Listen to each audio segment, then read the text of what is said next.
हूं हारिश अजहर आपके साथ और आज हम सुबह बोलेगा में बात करने जा रहे हैं ब्लैक में इंजेक्शन, उधार की ऑक्सीजन।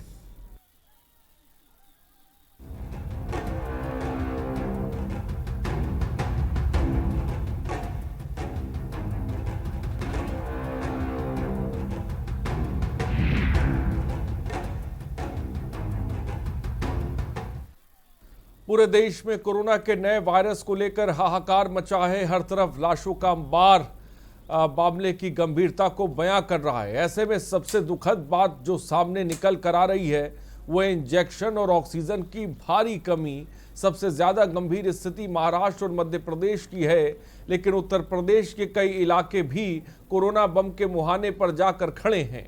हालांकि देश भर में संक्रमित मामलों में गंभीर, कई शहरों में नाइट कर्फ्यू लगातार कुछ हद तक संक्रमण को रोकने का प्रयास किया जा रहा है, लेकिन इंजेक्शन और ऑक्सीजन की कमी से स्थिति बिगड़ रही है। इसके ताजा मामले कई जिलों से सामने आ रहे हैं। आपको हम रिपोर्ट दिखा रहे हैं, समझिए।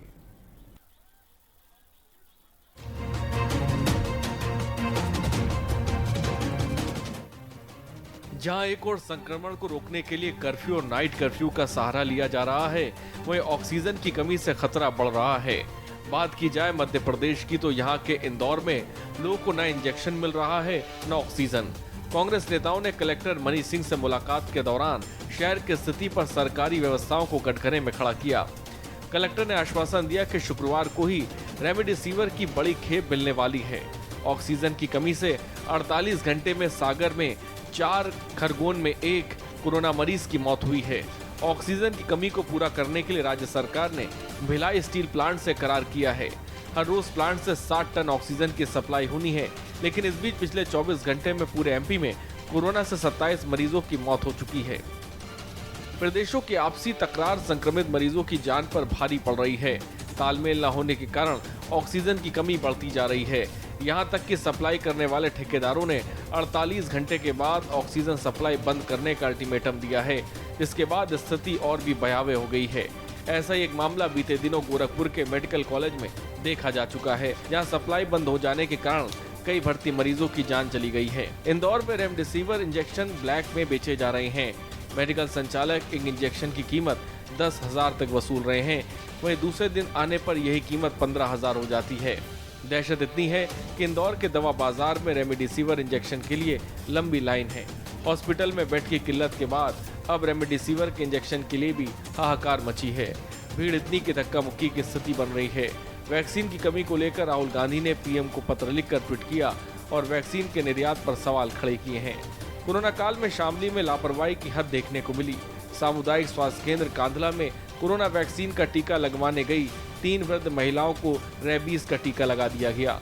एक वृद्ध महिला की हालत गंभीर हो जाने के बाद स्वास्थ्य केंद्र की लापरवाही और वैक्सीन की कमी उजागर हुई। मामले का खुलासा तब हुआ जब हालात बिगड़ने पर वृद्धा को डॉक्टर को दिखाने जाने पर डॉक्टर ने खुलासा किया उन्हें कोरोना का नहीं बल्कि रेबीज का टीका लगा दिया गया था। इसके अलावा देवरिया में भी अधिकांश केंद्रों में वैक्सीन खत्म हो चुकी है, जिसको लेकर जिले में अफरा तफरी है। ऑक्सीजन और वैक्सीन की कमी लोगों की जान पर भारी पड़ रही है। ऐसे में जल्दी इसकी आपूर्ति नहीं की गई तो स्थिति भयावह हो सकती है। स्पेशल डेस्क के न्यूज।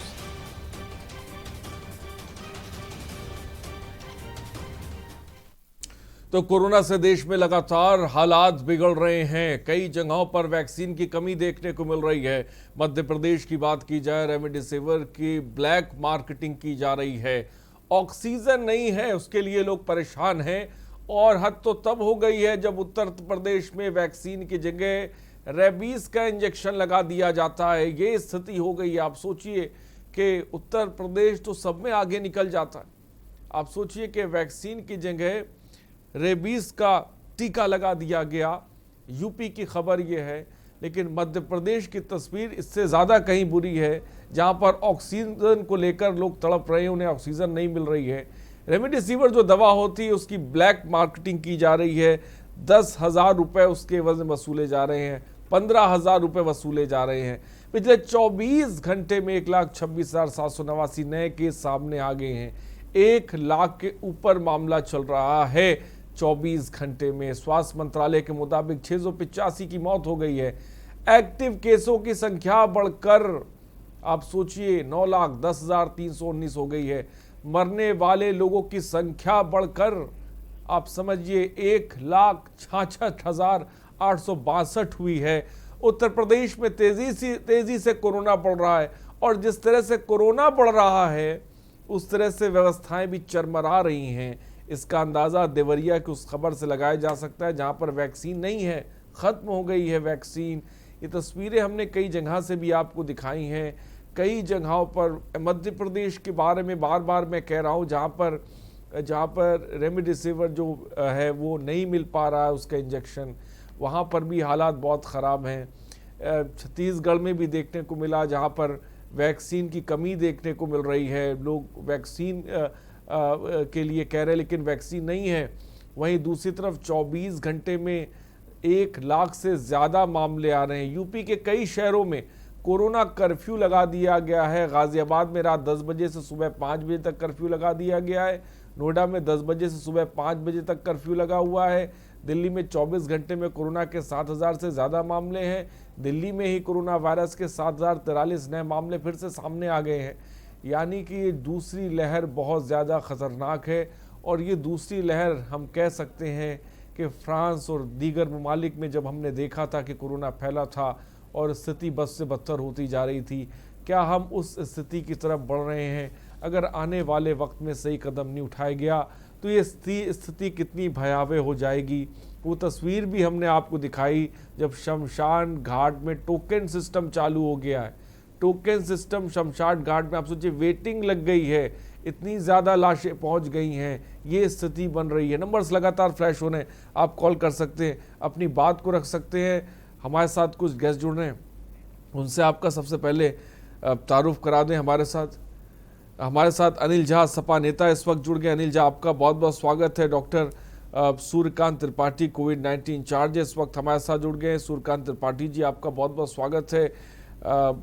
जयेश गुरनानी प्रदेश प्रवक्ता है कांग्रेस के, इस वक्त हमारे साथ जुड़ गए। जयेश साहब, आपका बहुत बहुत स्वागत है। शबनम पांडे बीजेपी प्रवक्ता भी इस वक्त हमारे साथ हैं। शबनम पांडे जी, आपका भी बहुत बहुत स्वागत है। शबनम पांडे जी, ये जो तस्वीर बन रही है, कहीं पर रेबिस का टीका लगा दिया जा रहा है, देवरिया में वैक्सीन खत्म हुई जा रही है। अब हम ये देख रहे हैं कि शमशान घाट में टोकन व्यवस्था चालू हो गई है, ये स्थिति बनी हुई है। और मध्य प्रदेश जहां पर आपकी सरकार है वहां पर तो रेमडेसिविर जो इंजेक्शन है उसकी ब्लैक मार्केटिंग हो रही है, ये स्थिति बनी जा रही है। क्या कहेंगी शबनम पांडे? सबसे पहले देखिए, सबसे पहले तो इस बात को जरूर बता रही हूँ कि कोरोना का संक्रमण थोड़ा तेजी से बढ़ रहा है और उस पर सरकार अब लगाम लगाने में चुस्त दुरुस्त तरीके से व्यवस्थाएं कर रही हैं। और जहां तक वैक्सीन की शॉर्टेज की बात है, तो कल ही हमारे केंद्रीय स्वास्थ्य मंत्री जी ने साफ तौर पे बताया कि 43 मिलियन वैक्सीन डोजेस जो हैं हमारे स्टॉक में हैं, 19 मिलियन डोजेस जो हैं वो पाइपलाइन में हैं। और जहां भी जिस दिन भी जितने भी डोजेस लगते हैं उसके अकॉर्डिंगली ही डोजेस के लॉट व्यवस्था की जाती है और डोजेस पहुंचने में 3 से 4 दिन या 6 से 7 दिन लगते हैं। और हर प्रदेश को एक पर्याप्त मात्रा में डोजेस दिए गए। लेकिन आपने ये भी सुना होगा कि 5 लाख डोज महाराष्ट्र में वेस्ट कर दिया जाता है। शबनम पांडे, मैं आपको रोकना चाहूंगा। इस बीच एक बड़ी खबर हम उत्तराखंड से बता रहे हैं। इस वक्त की बड़ी खबर उत्तराखंड से, इस समय की बड़ी खबर आपको बता रहे हैं और खबर है देवस्थानम बोर्ड में शामिल हुए 15 मंदिर मुक्त होंगे। सीएम तीरथ रावत ने ये ऐलान कर दिया है। सीएम के ऐलान से साधु संतों में खुशी का माहौल देखने को मिल रहा है। उत्तराखंड से इस वक्त की खबर आपको बता रहे हैं, देवस्थानम बोर्ड में शामिल होंगे 15 मंदिर मुक्त होंगे। सीएम तीरथ सिंह रावत ने इस बात का ऐलान कर दिया है। सीएम के ऐलान से साधु संत खुश हैं।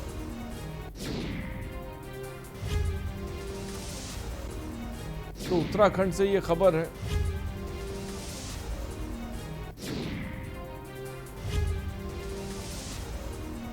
सीएम तीरथ सिंह रावत ने ऐलान किया है।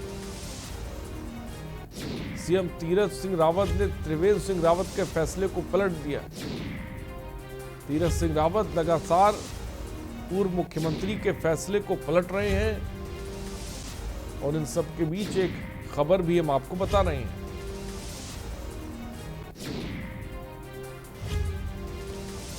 सरकार ने इस बोर्ड को ही खत्म कर दिया है। साधु संतों में खुशी है। एक बड़ा फैसला तीरथ सिंह रावत ने लिया है।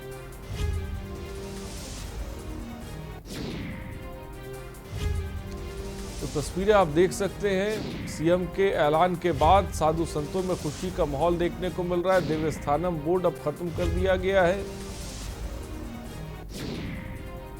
और साथ ही साथ उसमें शामिल 51 मंदिरों को मुक्त भी कर दिया गया है।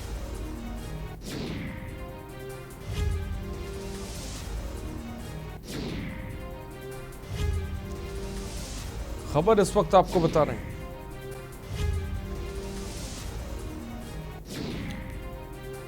सीएम तीरथ सिंह रावत ने ऐलान किया है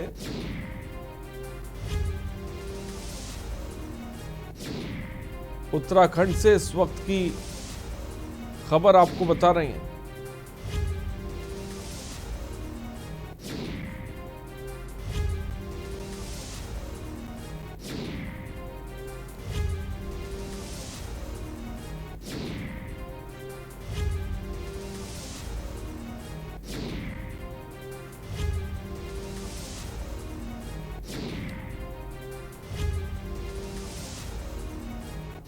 ओम प्रयास हरिद्वार से हमारे संवाददाता जुड़ गए। ओम प्रयास, क्या जानकारी है? बड़ा फैसला तीरथ सिंह रावत ने लिया है, देवस्थानम बोर्ड खत्म कर दिया है, क्या जानकारी है?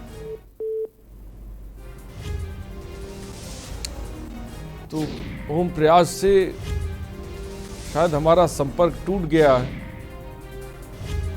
हम उनसे जुड़ने की कोशिश करेंगे। फिलहाल खबर लगातार हम आपको बता रहे हैं।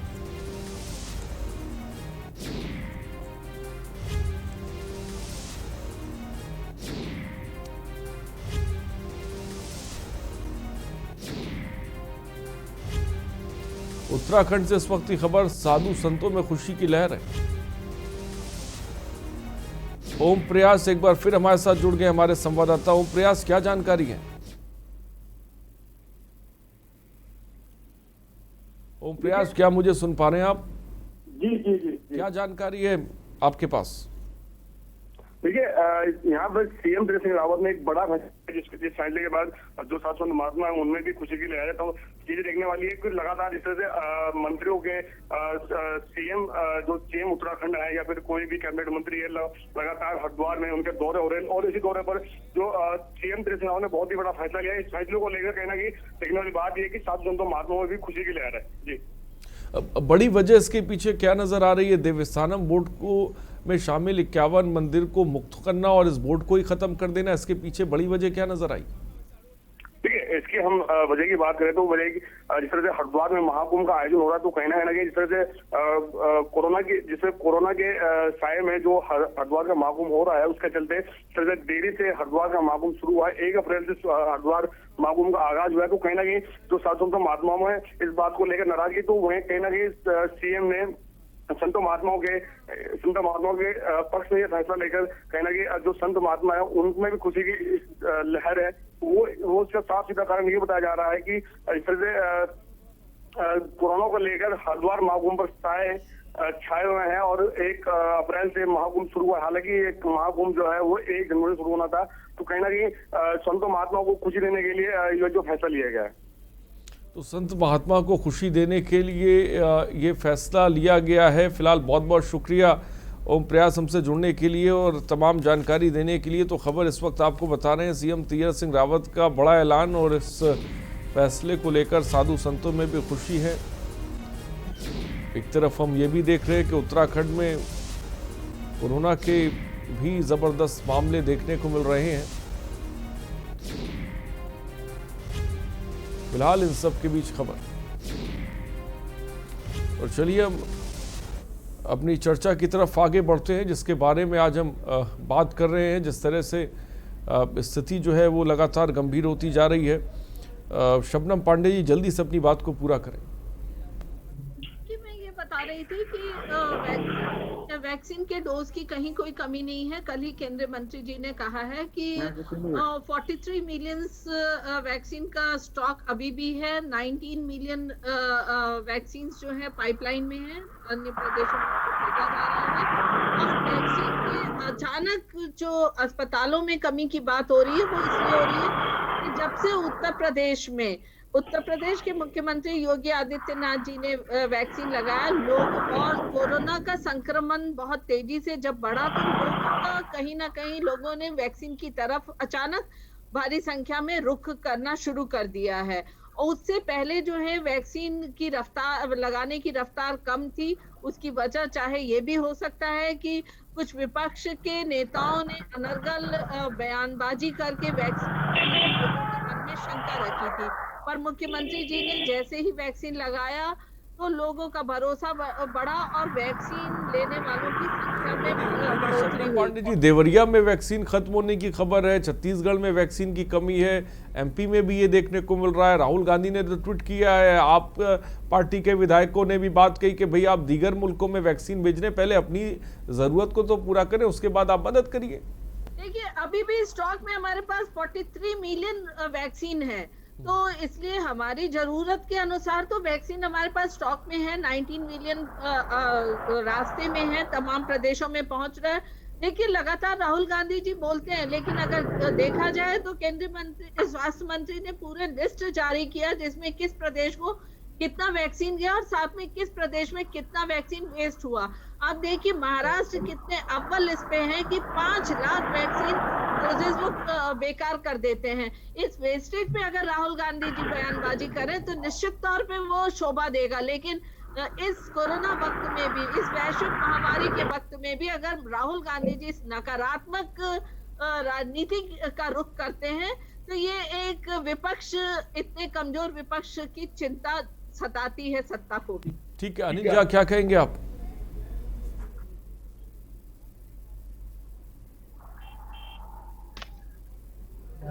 अनिल झा, आपका शायद म्यूट कर रखा है आपने, उसको अनम्यूट कर दीजिए, आपकी आवाज नहीं आ रही।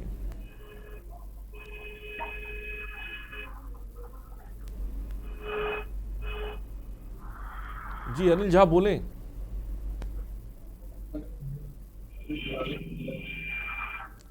अनिल झा, क्या मेरी आवाज आप तक पहुंच रही है? शायद मुझे लग रहा है अनिल झा तक मेरी आवाज नहीं पहुंच पा रही। हम उनसे जुड़ने की कोशिश करेंगे। इस बीच एक बनारस से हमें खबर मिल रही, मैं चाहूंगा कि वो भी आपको बता दें। बड़ी खबर बनारस से इस वक्त आपको बता रहे हैं।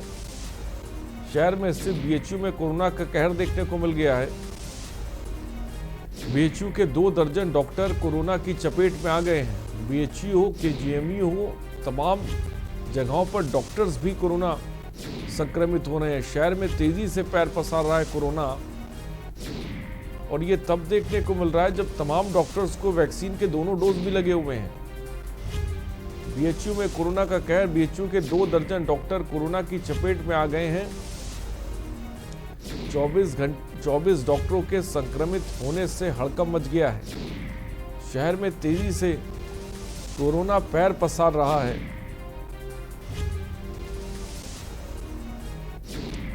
वाराणसी से खबर इस वक्त आपको बता रहे हैं, बीएचयू के 2 दर्जन डॉक्टर कोरोना की चपेट में आ गए हैं।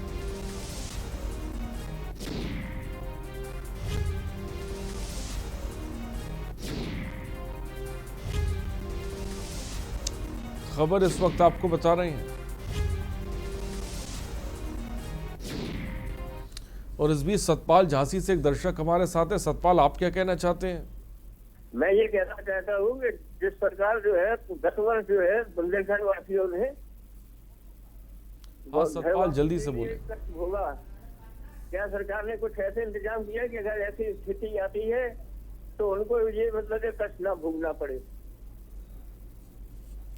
ठीक है सतपाल, बहुत बहुत शुक्रिया हमसे जुड़ने के लिए। और फिलहाल अनिल झा, क्या मेरी आवाज आप तक पहुंच रही है? अनिल झा, क्या मुझे सुन पा रहे हैं आप? ठीक जी मैं सुन पा। ठीक है अनिल झा, शबनम पांडे को आपने सुना, क्या कहेंगे आप उस पर?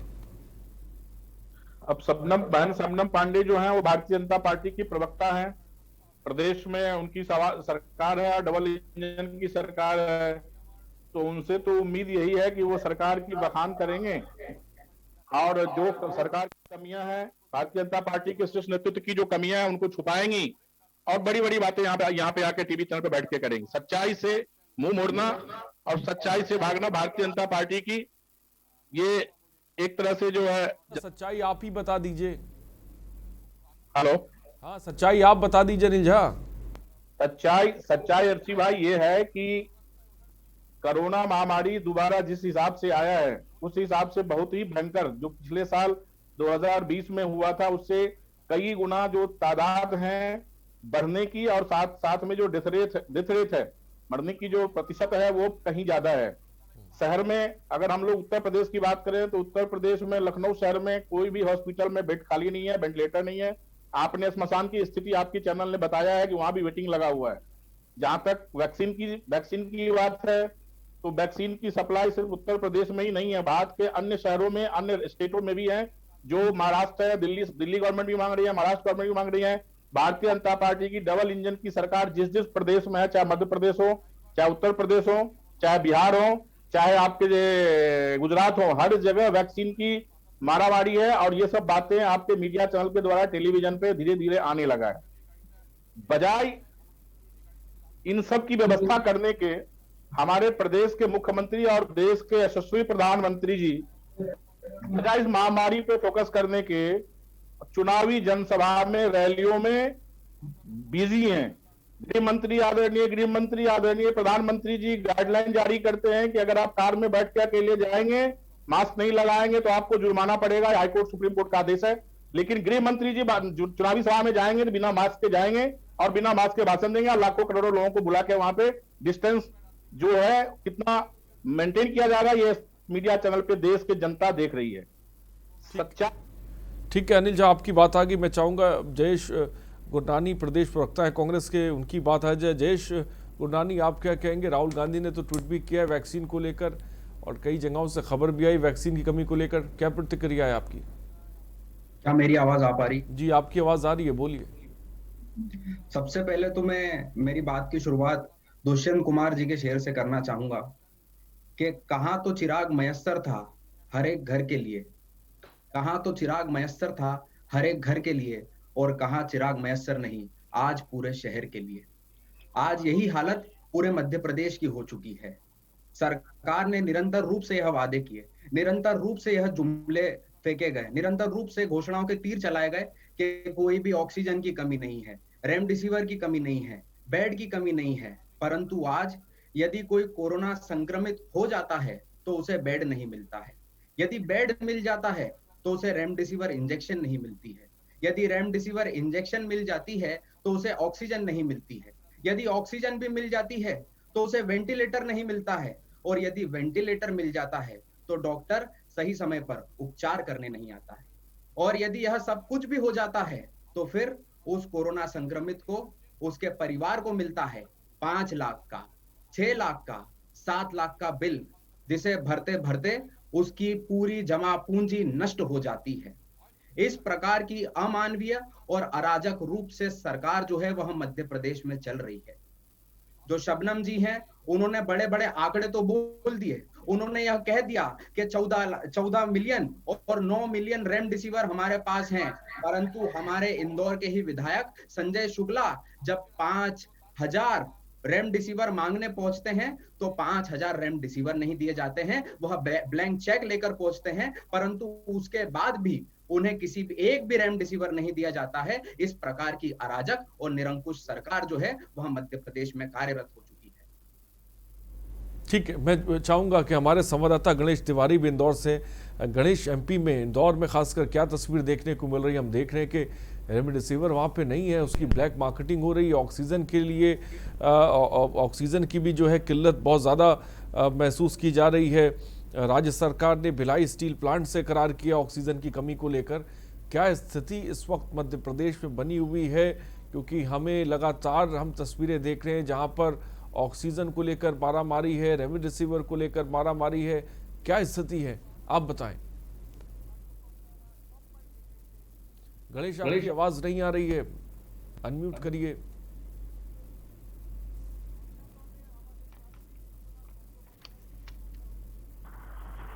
जी आरिफ, मैं आपको बताना चाहूंगा कि मध्य प्रदेश में निश्चित तौर पर कोरोना की वजह से हाल पूरी तरह से बेहाल हो चुके हैं। मध्य प्रदेश की बात करें जहां 4,324 आंकड़े जो है कोरोना पॉजिटिव आए हैं, ऐसे में निश्चित तौर पर मध्य प्रदेश की स्थिति भयावह बनती जा रही है। अगर बात करें कोरोना वैक्सीन और तमाम जो सरकार दावा करती है रेमडेसिविर इंजेक्शन की बात करती है, तो लगातार मध्य प्रदेश के इंदौर में देखने को आया है, बुधवार के दिन आया है, जहां पर इतनी तादाद में लोगों की भीड़ दिखी है कि निश्चित तौर पर देखकर लगता था कि कहीं ना कहीं शासन की तरफ से, सरकार की तरफ से निश्चित तौर पर चूक है कि लोग आज भी जिसे अगर रेमडेसिविर इंजेक्शन की बात करें तो जिसे कोरोना का संजीवनी माना जाता है, लेकिन उसकी कहीं ना कहीं कमी खल रही है। बात करें अगर अभी हाल ही में एक वीडियो भी वायरल हुआ है जिससे साफ तौर पर महिला ने आरोप लगाते हुए कहा है कि किस तरह से यहाँ पर अगर इंदौर की बात करें, सुपर स्पेशलिटी हॉस्पिटल की बात करें, तो किस तरह से दवाइयों के नाम पर कालाबाजारी हो रही है। लगातार जो है अगर दवाइयों के नाम पे कालाबाजारी के साथ साथ लोगों को जो है हॉस्पिटल पे अगर बात करें तो अगर एडमिट होते हैं तो उन्हें बिल के नाम पर भी प्रताड़ित किया जाता है। तो लगातार जहां कोरोना का पूरी तरह से भय का माहौल बन चुका है, डर है लोगों के मन में, लगातार कोरोना के आंकड़े बढ़ रहे हैं और ऐसे में लगातार जिस तरह से दवाइयों की कहीं ना कहीं कमी जो है जनता को मायूसी लाती है। आम जनता जो है हॉस्पिटल में जो कोरोना की वजह से जो एडमिट है, उन्हें अगर कोरोना की वजह से अगर बेड में वो कहीं हॉस्पिटल में एडमिट भी हो गए, उन्हें वैक्सीन को लेकर या फिर रेमडेसिविर जो इंजेक्शन है उस दवाई को लेने के लिए उन्हें जो है घंटों इंतजार करना पड़ता है, घंटों लाइनों में खड़ा होना पड़ता है। तो निश्चित तौर पर जो स्थिति है वो कहीं ना कहीं पूरी तरह से मध्य प्रदेश सरकार में पूरी तरह से कमियां दिखती नजर आ रही हैं। भले ही सरकार कुछ भी दावे करे, बात करें अगर मध्य प्रदेश के दमोह में, तो सरकार लगातार दमोह में हो या बंगाल में हो, वहां पर पूरी तरह से चुनाव में लगी हुई है, लेकिन आम जनता को किन तकलीफों से गुजरना पड़ रहा है वह देखने वाला कोई नहीं है।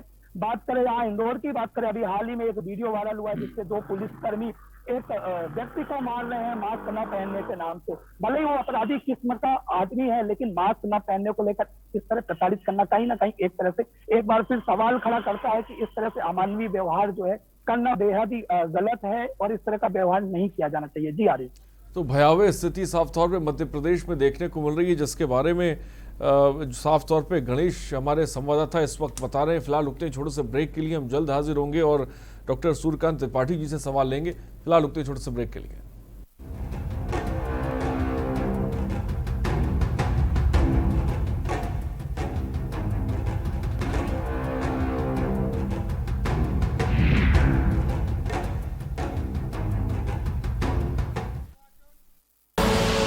आप देख रहे हैं के न्यूज, खबरों का सारथी। प्रधानमंत्री नरेंद्र मोदी जी के किसानों की आय दोगुनी करने के संकल्प को पूरा करने के लिए मुख्यमंत्री योगी आदित्यनाथ जी ने अनेक ऐतिहासिक कदम उठाए हैं। जहां एक ओर किसानों से किए वादे पूरे किए, वहीं दूसरी ओर किसानों को उपज का सही मूल्य सीधे उनके बैंक खातों में जा रहा है। उत्तर प्रदेश सरकार ने इस वर्ष भी एमएसपी पर गेहूं खरीदने की तैयारी कर ली है।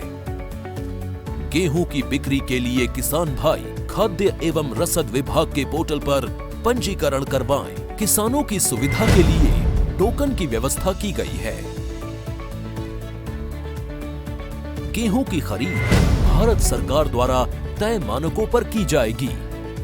सभी किसान भाइयों के लिए विशेष निर्देश है कि वे अपने गेहूं को अच्छी तरह से साफ करके लाएं।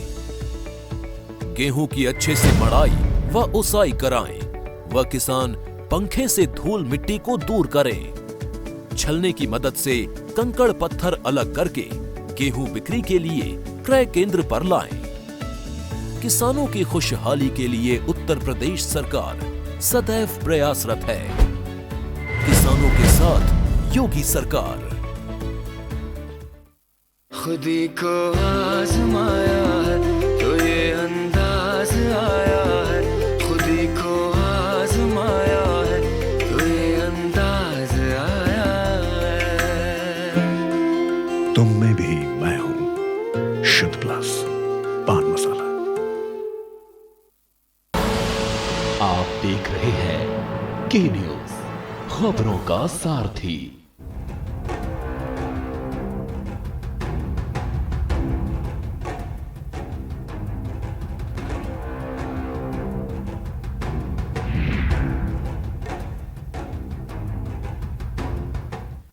तो ब्लैक में इंजेक्शन, उधार में ऑक्सीजन, ये तस्वीर है जिसके बारे में हम बता रहे हैं आपको। सुबह बोलेगा के कार्यक्रम में निगम एक दर्शक इस बीच हमारे साथ है।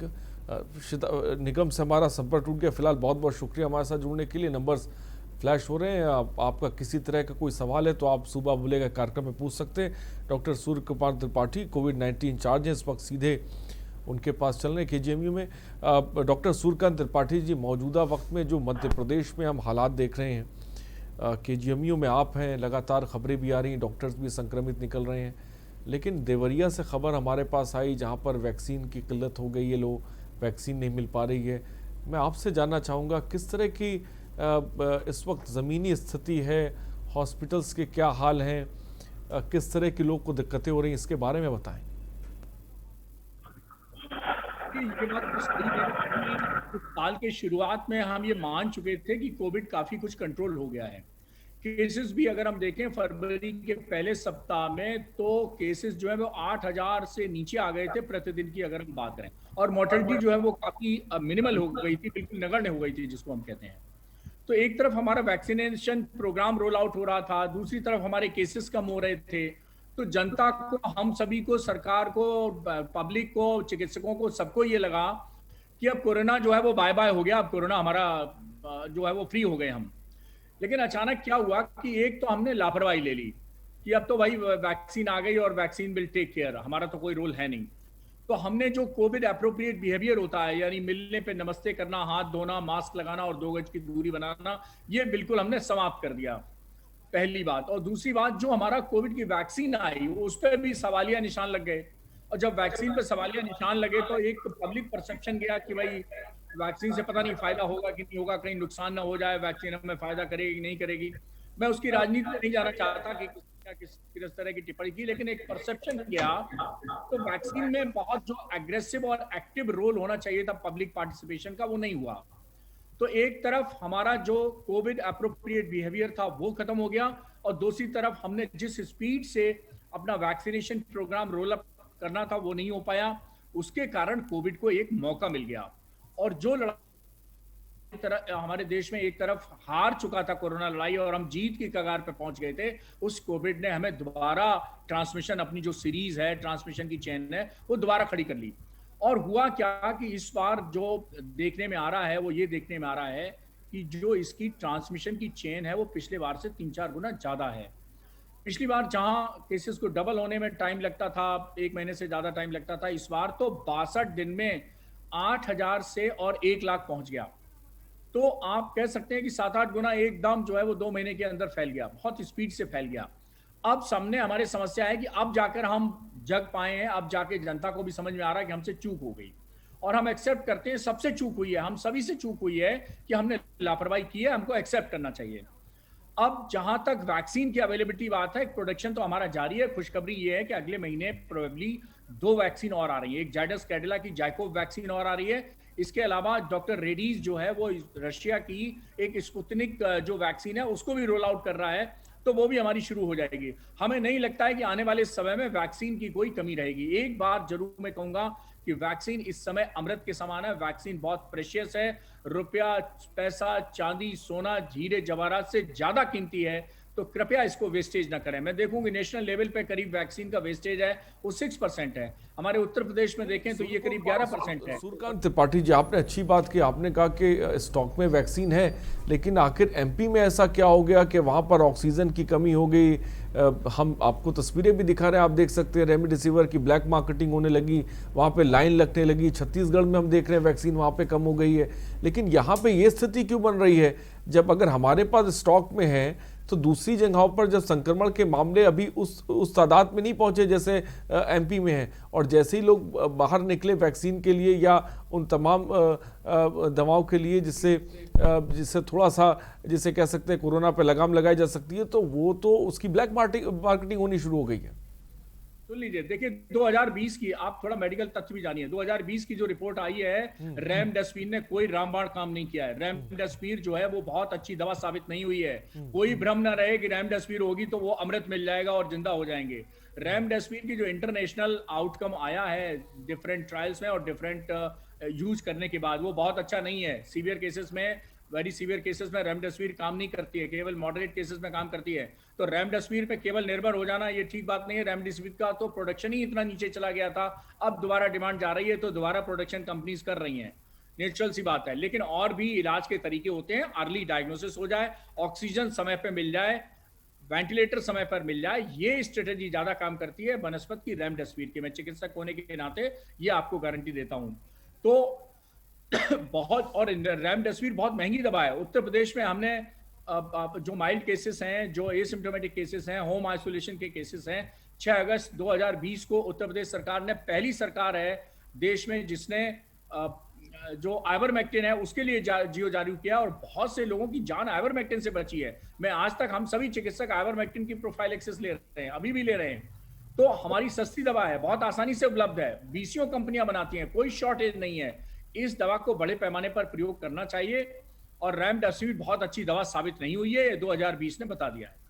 लेकिन एक दर्शक इस बीच हमारे साथ बंशी जुड़ गए। बंशी, अपनी बात को रखिए। बंशी, क्या मेरी आवाज आप तक पहुंच रही है? ठीक है, शायद तो बंसी समाज संपर्क टूट गया। फिलहाल बहुत बहुत शुक्रिया। लेकिन डॉक्टर सूर्यकांत जी, हम देख रहे हैं केजीएमयू में 40 डॉक्टर जिनको कोरोना का दोनों डोज लग चुका था वो संक्रमित हो गए। बीएचयू से भी ये ताज़ा खबर आई जहां पर स्टाफ जो है वो संक्रमित हुआ। अगर इसी तरह से डॉक्टर भी संक्रमित होते रहेंगे तो जो जिसे इस दुनिया पे भगवान कहा जाता है, फिर कैसे आम आदमी की सुरक्षा होगी? इसके लिए क्या वैकल्पिक इंतजाम है? डॉक्टर भी इंसान है, उनके अंदर कोई अलग से चार्जर नहीं फिट है कि वो कोरोना प्रूफ हो गए हैं। और जहां तक आपने कहा, देखिए डॉक्टर सबसे ज्यादा एक्सपोज है पेशेंट है, तो सबसे ज्यादा डॉक्टर को खतरा है कोविड पॉजिटिव होने का। इस देश में 764 डॉक्टर्स ने अपनी जान गंवाई है कोरोना का इलाज करके। हमें पता रहता है कि हमें खतरा है, हम प्रभावित हो सकते हैं, मेरी जान भी जा सकती है, उसके बावजूद डॉक्टर्स काम में लगे हुए हैं, डॉक्टर्स ने मना नहीं किया है। दूसरी बात यह है कि 2 डोज लगने के बाद भी क्यों वैक्सीनेशन होता है, तो मैं आपको बता दूं, लैंसेट में जो एफिकेसी छपी है हमारे कोवैक्सीन इंडियन स्वदेशी वैक्सीन की, वो 81% है। अर्थात 100 लोगों को अगर वैक्सीन लगती है तो 19 लोगों को संक्रमण होने का खतरा है, ये हमको समझना चाहिए। और अगर 19% अगर आप इसी को लाखों में कन्वर्ट कर दें तो ये बहुत बड़ी संख्या हो जाती है। तो वैक्सीन लगने के बाद ऐसा नहीं होता है कि नाक के आगे एक शटर नीचे डाउन हो जाएगा और शटर बंद हो जाएगा, कोरोना ना आ सकता है ना जा सकता है, ऐसा बिल्कुल नहीं हो सकता है। वैक्सीन की दोनों डोजेज लगने के बाद भी कोरोना आपके नाक के अंदर से सांस में जा सकता है, बाहर निकल सकता है, यानी आप संक्रमित हो सकते हैं, आप दूसरों को संक्रमण फैला सकते हैं। इसलिए प्रधानमंत्री जी ने कहा दवाई भी और कड़ाई भी, वैक्सीन के बाद भी आपको मास्क लगाना पड़ेगा, इंजेक्शन के बाद भी, वैक्सीन के बाद भी अगर आप मास्क नहीं लगाएंगे तो आप न सिर्फ संक्रमित हो सकते हैं बल्कि आप दूसरों को भी संक्रमित कर सकते हैं। ये बात हमें समझनी चाहिए। तो ये दुष्प्रचार हमें नहीं करना चाहिए कि 2 वैक्सीन लगने के बाद भी अगर कोविड संक्रमित हो रहे हैं तो वैक्सीन से क्या फायदा। बिल्कुल फायदा है। वैक्सीन ओवरऑल नंबर 1 मोर्टेलिटी को प्रिवेंट करती है, नंबर 2 गंभीर बीमारी से बचाती है, नंबर 3 संक्रमण पे आपका प्रोटेक्शन करती है। और वो संक्रमण का प्रोटेक्शन रेट क्या है? मैंने कहा 81%, 80% के आसपास संक्रमण को प्रोटेक्शन का रेट है वैक्सीन का। 100% कोई वैक्सीन नहीं है। फाइजर और मॉडर्ना वैक्सीन इतनी महंगी वैक्सीन है, उनका भी प्रोटेक्शन से 95% है, 100% किसी वैक्सीन का नहीं है। ये बात हम सबको समझ लेनी चाहिए कि 100% फुल प्रूफ गारंटी वैक्सीन नहीं है। वैक्सीन के लगने के पहली बात तो 2 से 4 हफ्ते बाद पूरी तरह से प्रोटेक्शन मिलता है, और वो भी मिलता है 80-82% के आसपास, यानी 20% ये पूरा खतरा बना रहता है कि आपको संक्रमण फिर भी हो सकता है, लेकिन कम होगा, सिम्पटम कम होंगे, आईसीयू में नहीं जाना पड़ेगा, वेंटिलेटर पे नहीं जाना पड़ेगा। बड़ी बात डॉक्टर सूर्यकांत त्रिपाठी जी ने कही कि वैक्सीन लगने के बाद भी आप पूरी तरह से निर्भर ना हो जाएं कि आपको कोरोना नहीं होगा, आपको मास्क पहनना है, सोशल डिस्टेंसिंग रखना है, ये बहुत ज़्यादा ज़रूरी है, जो लगातार हम कहते भी चले आ रहे हैं। लेकिन शबनम पांडे जी, एमपी में जो स्थिति बनी हुई है, जिस तरह से आप एक तरफ तो स्टॉक की बात कर रही हैं, लेकिन दूसरी तरफ हम देख रहे हैं कुछ दवाओं को लेकर ब्लैक मार्केटिंग हो रही है और बड़े पैमाने पर हो रही है, वो तस्वीरें खुद ब खुद बयां कर रही है। इसको प्रशासन क्यों नहीं रोक पा रहा है, इसको सरकारें क्यों नहीं रोक पा रही हैं? भाई एमपी में तो आपकी भी सरकार है, तो ये स्थिति, ये नौबत वहां पे क्यों बन रही है? देखिए, सरकारें लगातार कड़ाई कर रही हैं। अगर देखा जाए तो महाराष्ट्र में भी आपने देखा कि रेमडेसिविर जो दवाई है उसकी कालाबाजारी हो रही है। तमाम प्रदेशों में इस तरह के संगठन भी एक्टिव हो जाते हैं ऐसी स्थिति में। और डॉक्टर साहब को मैं बहुत बहुत धन्यवाद देती हूँ। डॉक्टर साहब ने जिस तरीके से बताया कि एक पर्टिकुलर दवाई के पीछे भागने की जरूरत नहीं है। आइवरमेक्टिन बहुत सस्ती दवा, जिससे कि वो ट्रीटमेंट कर रहे हैं उत्तर प्रदेश की जनता की। तो इस बात का प्रचार प्रसार हो जाएगा कि इन दवाओं की कालाबाजारी अपने आप बंद हो जाएगी और सरकारें इस पर कड़ी नजर रखी है। निश्चित तौर पे ऐसे लोगों पे शिकंजा कस रही होगी। लेकिन अगर देखा जाए तो सरकार ने, केंद्र सरकार और तमाम राज्य सरकारों ने तमाम प्रबंध किए हैं और खासकर भाजपा शासित प्रदेशों में कड़ी व्यवस्था की गई है। अभी आप देखिए, बलरामपुर में 300 बेड और बढ़ाने की बात हो गई है और एक और अस्पताल को, कोविड अस्पताल लखनऊ में बनाने का काम बनाने के लिए मुख्यमंत्री जी ने कह दिया है। और हमारे शिक्षा मंत्री और शिक्षा मंत्री ये भी अब दौरे पे निकल गए। तमाम ऐसे जिलों में जाएंगे और उधर निरीक्षण करेंगे और निरीक्षण करने के बाद समीक्षा करेंगे कि किस तरह की व्यवस्थाओं को चुस्त दुरुस्त किया जा रहा है। निश्चित तौर पे संक्रमण बहुत तेजी से फैला और इसको अब काबू में लाने, यही बात शबनम पांडे जी, मुख्यमंत्री को आकर खुद निकलना पड़ गया, खुद अब उन्हें जमीन पे जाना पड़ रहा है। यानी कि एक अमला है, प्रशासनिक अमला, वो सही तरह से काम नहीं कर रहा है, लिहाजा मुख्यमंत्री को अब खुद निकलना पड़ा। वो प्रयागराज गए, वो वाराणसी गए। जब मुख्यमंत्री खुद निकल रहे हैं, अस्पतालों का निरीक्षण कर रहे हैं, यानी कि साफ तौर पे उन्हें ये खबर है कि प्रशासनिक अमला या जिम्मेदार हैं वो जिम्मेदारी सही तरह से नहीं निभा पा रहे हैं।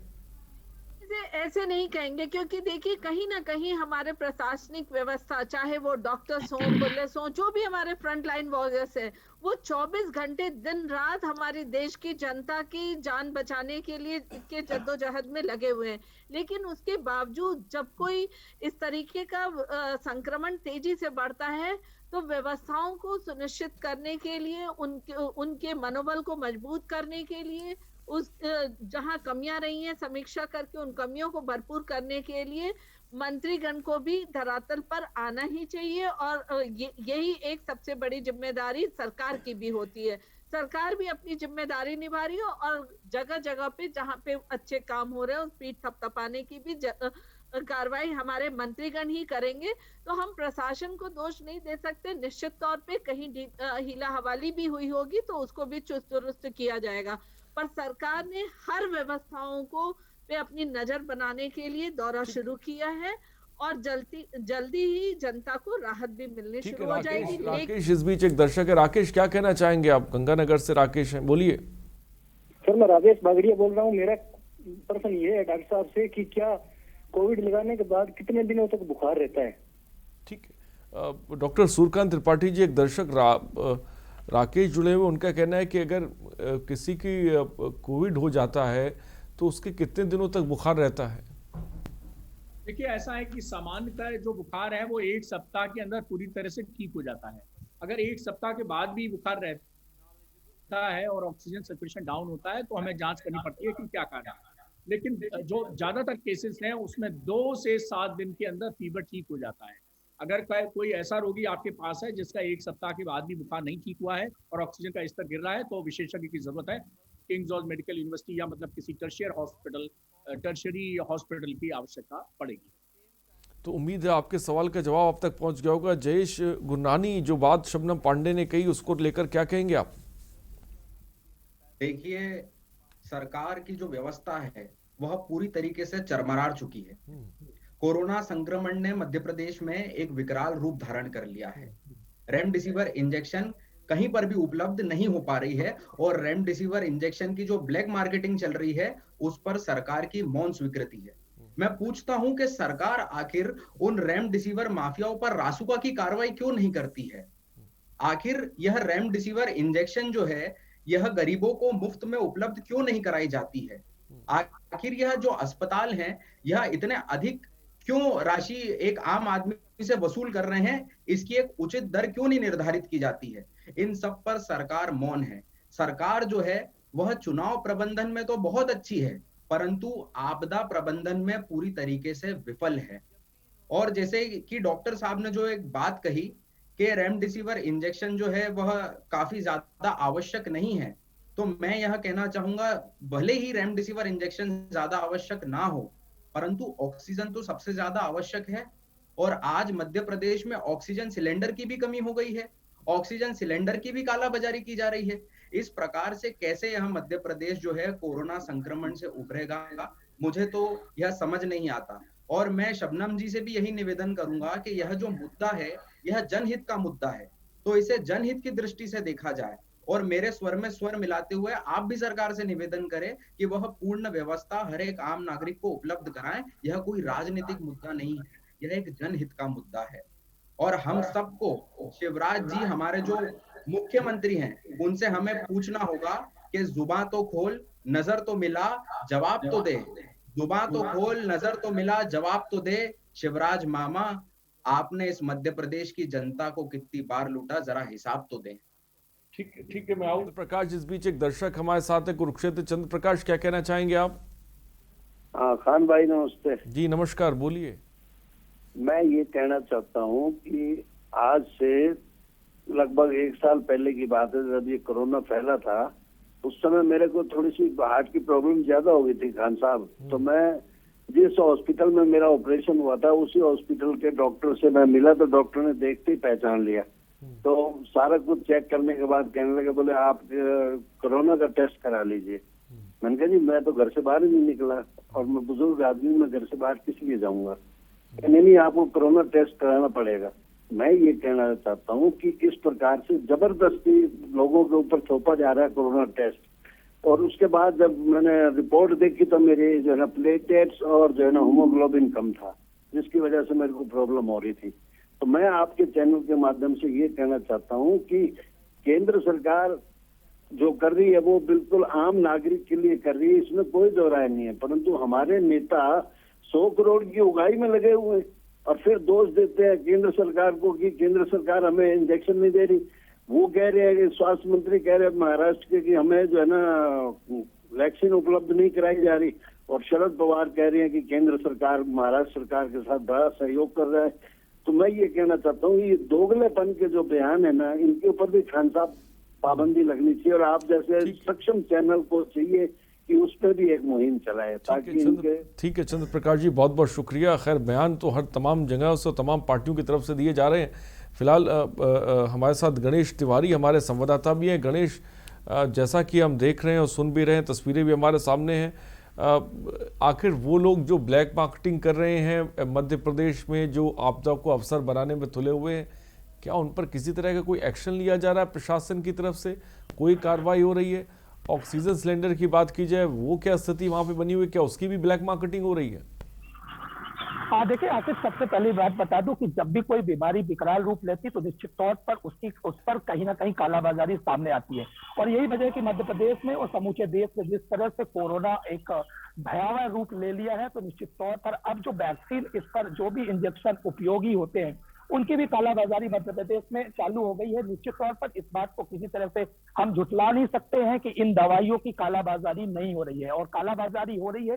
यही वजह है कि लोग जो है जो इंजेक्शन है रेमडेसिविर, उसको लेने के लिए घंटों तक मशक्कत कर रहे हैं। उस इंजेक्शन को लेने में जो इंजेक्शन 899 रुपए का मात्र 900 रुपए का आता है, आज वो बाजार में 4000 से 5000 रुपए में भी लोग लेने के लिए, खरीदने के लिए मजबूर हैं। और यही वजह है कि देखिए आसिफ, बता दूं मैं कि मुझे भी कई लोग ऐसे मैसेज करते हैं कि भले ही कितना पैसा देना पड़े, लेकिन वो जो है इंजेक्शन लेने को तैयार है। तो यानी यह बात साबित करती कि कहीं ना कहीं इस चीज की पूरी तरह से कालाबाजारी चालू है।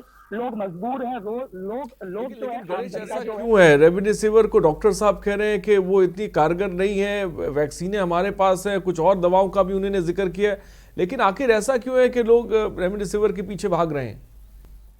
देखिए आरिफ, सवाल यही है कि अगर रेमडेसिविर इंजेक्शन इतना उपयोगी नहीं है, तो जो लोग, जिनके परिजन हॉस्पिटलों में एडमिट है, आखिर उन्हीं हॉस्पिटलों से उस इंजेक्शन को मंगवाया जा रहा होगा, तभी लोग इतनी तादाद में जाके, उनकी फैमिली जो है, उनके परिवार के लोग हैं, वो जाकर वहां पर भीड़ लगा रहे थे। यानी कि साफ तौर पर है कि उस इंजेक्शन की भले ही उपयोगिता है या उसका कहीं ना कहीं उपयोग, ज्यादा उपयोग है या लाभदायक है या नहीं है, लेकिन अगर अभी कहे बात, जिस कदर अभी भी कोरोना का इतना कोई लाइलाज, ऐसा कोई भी ऐसी दवाई नहीं आई है जो हमें परमानेंटली ठीक कर दे, तो कहीं ना कहीं रेमडेसिविर एक तरह से संजीवनी का काम कर रहा है। और यही वजह है कि लोग उस संजीवनी को लेने के लिए घंटों मशक्कत कर रहे हैं। और आज इस कालाबाजारी में लोग जो है, जो चंद रुपयों की दवाई है। ठीक है डॉक्टर साहब, क्या कहेंगे इसको लेकर? जो बात गणेश ने कही कि आपने कहा कि रेमडेसिविर इतनी कारगर नहीं है, वैक्सीनें हमारे पास है, कुछ और दवाओं का आपने जिक्र किया, लेकिन डॉक्टर ही बता रहे होंगे ना कि भाई आप ये चीज़ लेकर आइए, तभी लोग भाग रहे हैं, लोग कतारों में लगे 15-15, 20-20 हज़ार रुपए देने को तैयार हैं। तो क्या ये आपदा को अवसर बदलने में सबको ही लगे हुए हैं क्या सर? बिल्कुल आपदा को अवसर बदलने में लगे। मैं आपको याद दिला दूं, इन्हीं दिनों में पिछले साल 2020 में जब अमेरिका के राष्ट्रपति डोनाल्ड ट्रंप ने कहा कि भाई क्लोरोक्विन बहुत अच्छा काम करती है, तो पूरी दुनिया में हाइड्रोक्सी क्लोरोक्विन की इतनी डिमांड बढ़ गई कि अमेरिका हिंदुस्तान सप्लाई करने में परेशान हो गया। एक एक गोली के लिए लोग तरस गए। बाद में रिपोर्ट आई कि हाइड्रोक्सी क्लोरोक्विन के साइड इफेक्ट ज्यादा है। हमारे देश में उसने कहा 17% लोगों को साइड इफेक्ट हो रहे हैं, हाइड्रोक्सी क्लोरोक्विन अच्छा ड्रग नहीं है। तब जाके लोगों ने हाइड्रोक्सी क्लोरोक्विन के बाद फिर एक नया शगुफा रेमडेसिविर का आया। तो देखिए, ये तो शगुफा चलते रहते हैं। हकीकत यही है जो आपके अभी पत्रकार कह रहे थे, जो सामने माइक लेके खड़े हैं, जिन्होंने कहा कि वाकई में इस स्पेसिफिक दवा अभी तक कोई नहीं है। ऐसी कोई रामबाण दवा नहीं है जो कोरोना के लिए 100% एफिकेशियस हो। तो रेमडेसिविर का हवा इसलिए बना हुआ है क्योंकि 2020 में जब पीक पे कोरोना थे तो सबसे ज्यादा पॉपुलर दवा यही हुई थी। और दूसरी एक चीज और है कि यही महंगी दवा है। मैं आपको बता दूं कि 2 दिन पहले मेरे पास महोबा से एक मेरे जानने वाले रेमडेसिविर नहीं मिल रही है। मैं कोरोना पॉजिटिव हूँ, वैसे तो मैं ठीक हूँ, लेकिन मान लो जरूरत पड़ जाए तो मेरे लिए 10-20 मैं आपको दुगने तिगने पैसे दे दूंगा। तो आप सोचिए कि जब ये इस तरह का एक माहौल बनता है तो ऐसा ही माहौल बनता है। पेशेंट खुद कहने लगते हैं कि भैया वो इंजेक्शन लगवा दो, वो इंजेक्शन लगवा दो जो उसमें कोरोना में लगता है। तो ये एक उनको, देखिए जिसका बीमार मरीज होता है उसके लिए तो हर चीज उसे बहुत वो लगती है, प्रेशियस लगती है। उसका मरीज बहुत वाकई में हमारी परिवार का एक एक सदस्य जो है महत्वपूर्ण होता है।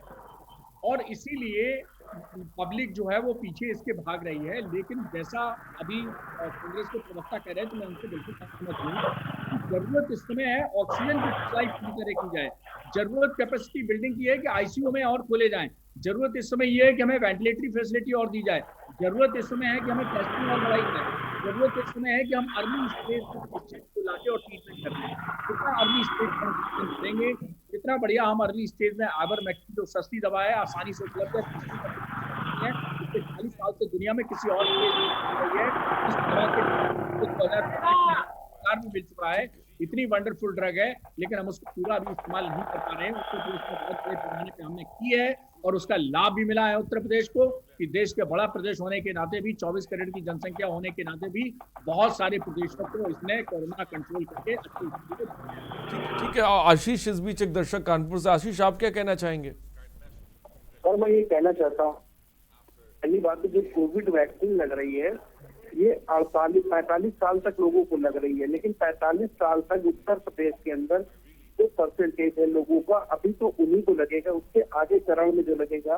लेकिन एक भ्रम जो फैल रहा है यंगस्टरों के बीच में कि हम यंग हैं और हमें वैक्सीन की जरूरत नहीं है, जबकि हमारे डॉक्टर दोनों डोज लगवाने के बाद भी पॉजिटिव हो रहे हैं। और ना कि कोविड की जांच उत्तर प्रदेश में हो रही है। मुख्यमंत्री जी हमारे पश्चिम बंगाल में रैली कर रहे हैं, उन्होंने तो पेपर ही नहीं है उत्तर प्रदेश की कि किस तरीके से जांचें बढ़ानी चाहिए कि नहीं करना चाहिए। ठीक है, बहुत बड़ी बात आपने की, मैं चाहूंगा इसका भी सवाल है। शबनम पांडे जी, दर्शक सवाल पूछ रहे हैं, भाई एक तरफ तो कोरोना को लेकर तमाम बातें की जा रही हैं, दूसरी तरफ हम देख रहे हैं कि रैलियां हो रही हैं, वहाँ पे गाइडलाइंस फॉलो नहीं की जाती। और आपकी प्रेस कॉन्फ्रेंस भी हमने देखी थी, उसमें वो 2 स्वास्थ्य मंत्री की तस्वीरें दिखा रहे थे। एक तरफ वो कह रहे थे नियम फॉलो करो, दूसरी तरफ वो कह रहे थे भाई प्रधानमंत्री की रैली में इतने सारे लोग जुटे हुए हैं। इसको लेकर क्या कहेंगे आप? लोकतंत्र में अगर चुनाव होता है तो चुनाव में प्रचार प्रसार भी होता नहीं, है। मैं सारी और उस पार्टियों की प्रचार- बात कर रहा हूं, लेकिन मेरा सवाल आपसे, क्योंकि दर्शक हमारे साथ जुड़े हुए थे, तो मेरा सवाल आपसे है। जी हाँ, बोलिए शबनम पांडे जी, बोले, अपनी बात को पूरा करें। प्रचार प्रसार भी होता है, लेकिन निश्चित तौर पे जैसे आम जनता को जिन प्रदेशों में चुनाव नहीं हो रहा वहां भी इसकी गाइडलाइन, कोरोना की गाइडलाइन पे चलने की बात कही जा रही है। जो प्रोटोकॉल है उसको नियमित तौर पे अपने जीवन शैली में डालने की बात कही जा रही है, और जहां चुनाव हो रहा है वहां भी कही जा रही है। पर यही कहीं ना कहीं हम आपकी लापरवाही जो है वो कोरोना के संक्रमण के दर को बढ़ा रही है। ये एक चिंता ठीक का है, विषय अनिल झा कुछ कहना चाहते हैं, मैं चाहूंगा जल्दी से उनकी भी राय ले लेते हैं। अनिल झा, क्या कहेंगे आप?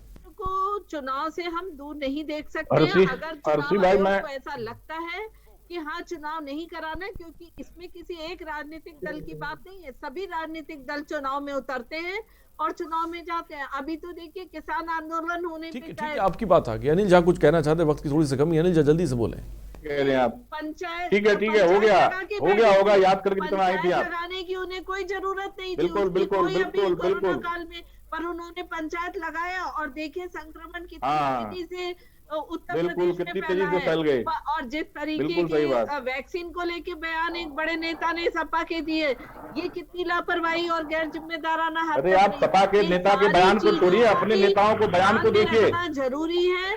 बड़ी बड़ी बातें चैनल पे आके याद करके कॉपी में लिख के आती है, यहाँ धारा प्रवाह वचन बोलने लगती है। आप लोग हनुमान चालीसा की तरह मुद्दों से भटकाना कैसे होता है, ये कोई भाजपा के लोगों से सीखे। और जहां कहीं भी कमियां देखी जाएगी उसको दुरुस्त किया बिल्कुल, जाएगा। हाँ, सब रातों रात छू मंत्र हो जाएगा, गायब हो जाएगा, सब आप लोग मंत्र पढ़ेंगे, सारे कोरोना गायब हो जाएंगे। अच्छी बात, मैं एक विशेष बात करना चाह रहा हूँ कि अभी मैं डॉक्टर साहब को सुन रहा था, डॉक्टर साहब को सम्मान करता हूँ, सही कहा उन्होंने कि वो लोग अपनी जान को जोखिम में डाल के देश की सेवा, प्रदेश के लोगों की सेवा कर रहे हैं। मैं उनके ऊपर कोई टिप्पणी नहीं करूंगा, जैसा वो कह रहे हैं मैं ये मान के चल रहा हूँ कि सरकार के पास सारी व्यवस्थाएं हैं। जैसा शबनम जी कह रहे हैं कि उनके सरकार के पास, उनके पार्टी के सारी व्यवस्थाएं उत्तर प्रदेश और देश के अंदर है, लेकिन सच्चाई धरातल पे क्या है कि आज हॉस्पिटल में बेड खाली नहीं है, वेंटिलेटर की जो जरूरत है वो नहीं मिल रही है, ऑक्सीजन, आपको याद होगा उत्तर प्रदेश में ऑक्सीजन की वजह से 30-40 बच्चे मर गए थे 3 साल पहले। ऑक्सीजन, एक मिनट चुप रहिए आप बहन जी। अनिल झा, ठीक है अनिल, हाँ जल्दी से, कम शब्दों में जल्दी से। मैंने आपके नीचे नहीं बोला, आप बंद शबनम पांडे जल्दी से सुन लेते हैं अनिल झा के, काफी देर से बैठे। आप ऑक्सीजन की व्यवस्था सरकार करें, और जो ये 45 साल के ऊपर कैप लगा रखे हैं, वोट चाहिए 18 साल के नौजवान से। ठीक है, वक्त की थोड़ी सी कमी है फिलहाल। बहुत बहुत शुक्रिया गणेश तिवारी जी हमसे जुड़ने के लिए। अनिल झा आपका बहुत बहुत शुक्रिया, डॉक्टर सूर्यकांत त्रिपाठी जी आपका शुक्रिया, शबनम पांडे आपका बहुत बहुत शुक्रिया, जयेश गुरनानी जी आपका बहुत बहुत शुक्रिया, और तमाम दर्शकों आपका भी बहुत बहुत शुक्रिया हमारे साथ जुड़ने के लिए। तो स्थिति बहुत गंभीर है जिस पर ध्यान देने की ज़रूरत है। मध्य प्रदेश हो, छत्तीसगढ़ हो या फिर उत्तर प्रदेश हो, कई जगहों पर वैक्सीन की कमी है, कई जगहों पर एक दवा के लिए लोग लाइन लगाए पड़े हैं, डॉक्टर कह रहे हैं कि वो इतनी ज़रूरी नहीं है। तो आखिर कौन लिख रहा है इन दवाओं को जिसकी वजह से लोग जो है इनको ब्लैक में खरीदने को तैयार हैं? इस पर प्रशासन को, सरकार को ध्यान देने की ज़रूरत है। तो अब बोलेगा मैं इतना ही, बने रहिए हमारे साथ। नमस्कार।